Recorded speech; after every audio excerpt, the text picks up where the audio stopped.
اس کے لیے حضرت سیدی سقطی رحمۃ اللہ تعالیٰ علیہ کے خاص عمل ادائیگی قرض کے لیے کیا فرمایا کہ جو شخص قرض کے بوجھ تلے دبا ہو اس سے چاہیے کہ روزانہ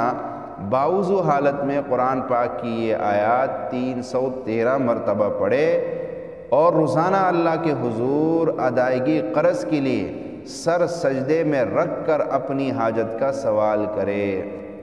اس عمل کے برکت سے بہت جلد اللہ تعالیٰ اپنے فضل و کرم سے اس شخص کی مالی پریشانی دور فرما دے گا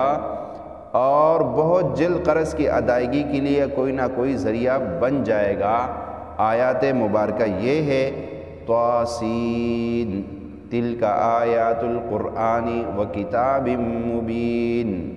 یہ سورۃ النمل کی پہلی آیات ہے۔